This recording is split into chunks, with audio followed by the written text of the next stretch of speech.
Microsoft's tablets once led the way, but innovation has slowed in recent versions. Print trade. Read more. Market Watch. Microsoft Surface tablets. Microsoft's iconic Surface Pro tablet turned 5 on Friday.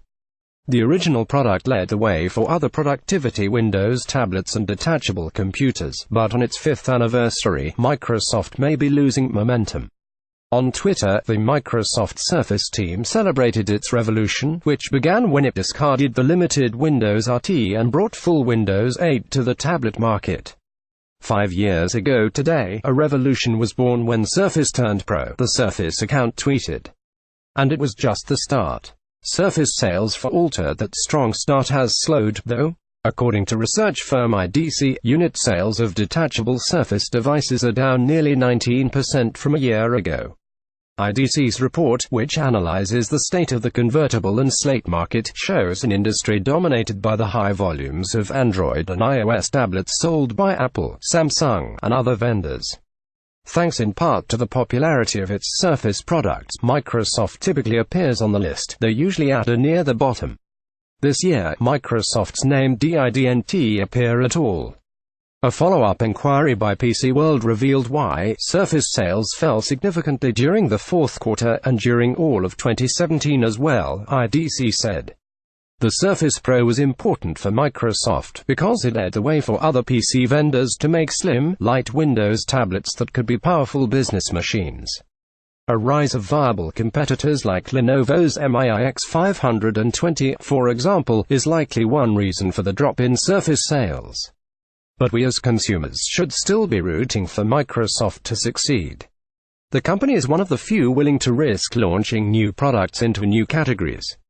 Microsoft Surface caught up in tablet troubles. Microsoft sold 748,000 Surface devices during the fourth quarter, a drop of 18.8% compared to the fourth quarter of 2017, according to Lauren Guenver, a senior research analyst for IDC's device group. For all of 2017, Microsoft sold 3 million Surface devices, down 16.8% from 2016, she said via email. Those devices included all of the Surface devices that IDC considers detachables, the Surface Pro 3, 4, and Pro 2017, as well as the Surface Book and Surface Book 2. IDC excludes the Surface Studio and Surface Hub, two niche Surface products, as well as the Surface Laptop, which isn't are detachable. It's worth noting that overall tablet sales are down, too, though not by as much. In all, the market dropped 7.9% in 2017, IDC said. A closer look at the numbers reveals that Microsoft isn't struggling alone, and even has reason to be optimistic. According to IDC, Microsoft is still the sixth largest tablet vendor, trailing companies like Apple and Amazon, which sold 13.2 million iPads and 7.7 million Fire tablets, respectively. But Apple's iPad sales were essentially flat, and Amazon's nearly doubled. Fire tablet sales were fueled by dirt cheap prices.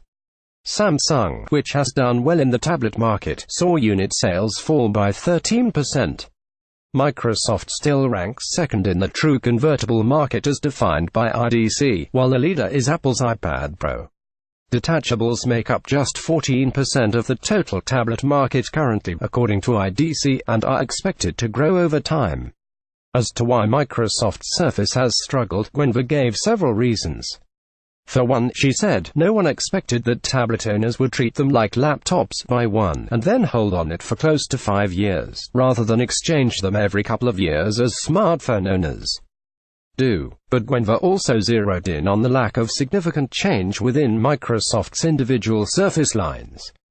I think Microsoft's struggle mostly comes down to the product refresh cycle, which has been uneven, and the fact that the new generation of products don't appear very different to the previous generation, she said. Microsoft representatives declined to comment. During a recent conference call, company executives largely glossed over the performance of the Surface lineup, noting that unit sales had decreased, but that revenue had increased by 1%. Surface revenue should grow year-on-year from continued launch momentum from the latest Surface Pro, Book and Laptop, but decline sequentially, consistent with holiday seasonality, Microsoft executives said. Always connected PCs are wild-card competition for Microsoft Surface products is arguably good for consumers and for innovation. What we don't know, Gwenver said, is how the push for the upcoming Windows 10 on ARM products will change that dynamic. So far, Acer, HP, and Lenovo have announced always-connected PCs that are powered by Qualcomm Snapdragon chips, which emphasize long battery life over traditional performance metrics. Microsoft was an enthusiastic participant at Qualcomm's launch, but it has yet to announce a product of its own for the new category. Depending on how well these competing tablets are received, Microsoft may find itself moving from a leader in the tablet space to a follower. IDG News Service read more: Market Watch Microsoft Surface tablets.